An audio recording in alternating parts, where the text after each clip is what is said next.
So, welcome to our third episode of what for now is still called Why Not. We will find out at the end of the show. We actually have a live poll on Instagram right now with a selection of names for this TV show, which has really exceeded our expectations in terms of followers. I mean, they're talking about us everywhere in the world, including Australia. This week we have been had some following over there, retweeted, and etc. And nice followers. But first, what is it? First families of wine. Of wine in Australia. So today we have a extremely interesting topic we're going to discuss together with Daléne, who is head of content at Port to Port and arguably our most talented writer. And she visited 4G Wine Estate this week and sat down with Philip Axt, who is the CEO. Philip G. Axt. Philip G. Axt, who is the CEO and founder, and obviously it's his brainchild of this icon wine. I'm gonna dare to call it, that is out of South Africa. So this is most probably one of the most discussed wine in the recent years. Yes. For two reasons. The one reason is the price tag, for sure. Absolutely. Which is not low, and especially in South African standards. And the other reason is the self-proclaimed first growth status in a country that doesn't have a classification. So that is something we're going to go in just now. So Daléne, you visited the winery, and perhaps you can give me a bit of background about the brand, what is the concept behind it, the ambition, and what makes it an icon wine, or Absolutely. at least on paper. So basically, I went to this farm. It was kind of like a treasure hunt, because 4G Wines is not really a wine estate per se. So it's actually made up of 20 parcels of vineyards throughout the Western Cape that they have painstakingly identified. So it ranges from Stellenbosch to the Swartland to Hemelanaarde, etc. And so what happened was that I think it was 2010 or 2011, Philip G. Axt, G is very important because obviously it's part of the name, he came in contact with Giorgio Dalla Chia, and Giorgio Dalla Chia is obviously, he started Dalla Chia Wines, but also he was previously involved in Meerlist. Yeah, he started Rubicon, I believe. Yes. He was a winemaker on Rubicon. Yeah, he was one of the winemakers on Rubicon. And so apparently Giorgio had already decided to make some of the best South African wine, in South Africa with some of the best parcels, and he just needed a funder, like money for it. And so Philip got in touch with him, and they started this project, and they started identifying elements.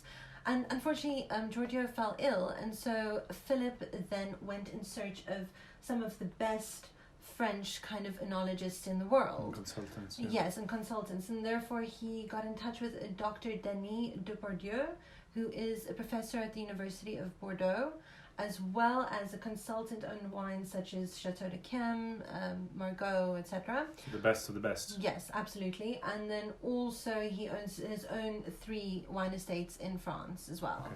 And so he came down, and he, Philip is an entrepreneur, and he kind of just waylaid the professor at the airport in Bordeaux, and he just kind of forced him to come to South Africa.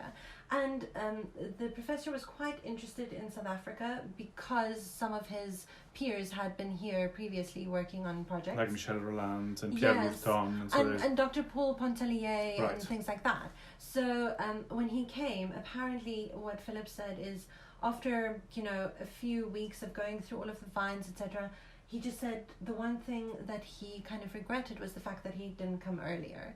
And so from there, it just kind of went step by step, and they're just making these amazing wines, and they're putting a very, very level of premium in everything that they do. So from identifying the terroir, from harvesting to the bottles, the labels, the corks. I mean, the corks are from Chateau de Chem, so all of these things, it's just like premium all the way. Yeah, it's interesting. I want to go into more detail, but let's start from the more discussed topic. So price. So these wines, which by the way are available on Port to Port for purchase, they are in our Instagram stories at the moment. You can just swipe up and shop if you're interested and can afford it, and want to have one of these collectibles in your cellar.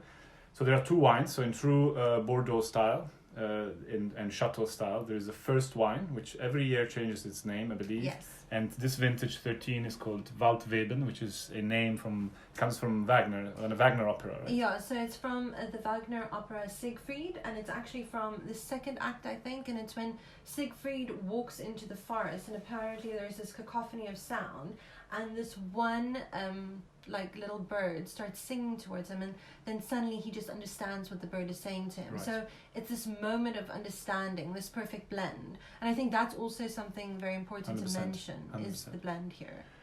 Yes, which is a Bordeaux blend with the addition of Syrah. Yes, so they call it a Bordeaux Hermitage, so the Hermitage Right. element is the Syrah. And the main wine, so the first wine, retails at I think 6,800 rand. So Yes. it doesn't come It is cheap. a hefty price.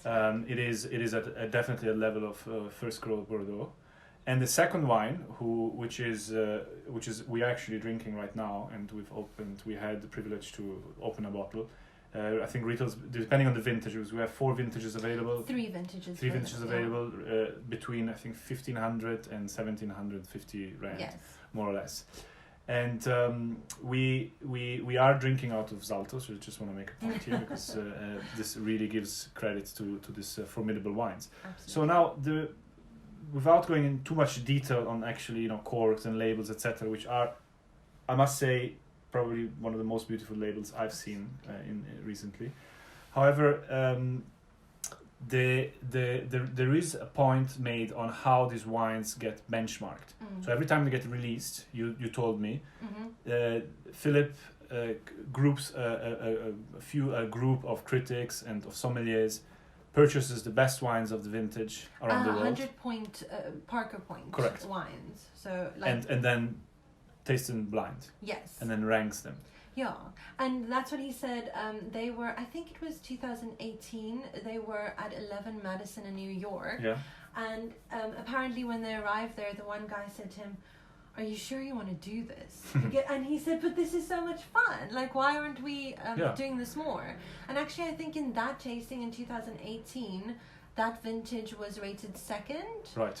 of this. But it was incredible wines they were tasted It was with. Screaming Eagle, Petrus, the Screaming Lafitte. Eagle actually beat him. Yeah, but then in the 2000 2 eagles as well. Yeah, Just may I make a point there. and the 2019 I think was held in Zurich, and there the 2015 vintage actually was rated first. So you see, so blind without all this, the fuzz around how it's packaged and how the bottle looks, etc. Just Completely blind, tasted by experts. So very interesting. So most certainly, a point that we made before the show when we talked about it, is obviously this is a certain style of wine. So it's a very bold wine. It's a big wine. It's aging.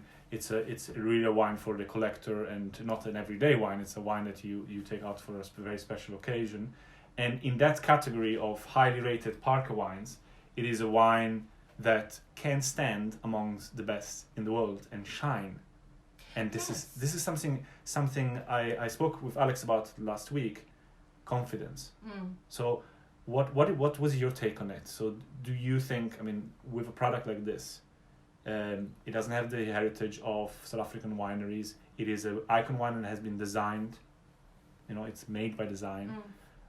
But it has all the right cards in the deck to play on those leagues. I don't think there's any reason not to be confident, because if you look at all of the stages of the production of this wine, everything is done with such meticulous Swiss precision, and that's absolutely the highest quality in every comes aspect. through from Philip. And so why wouldn't you be confident about something like this? And also in reference to the pricing, I just think that for people, this is not wine that you just drink with a random Tuesday afternoon Correct. lunch or whatever.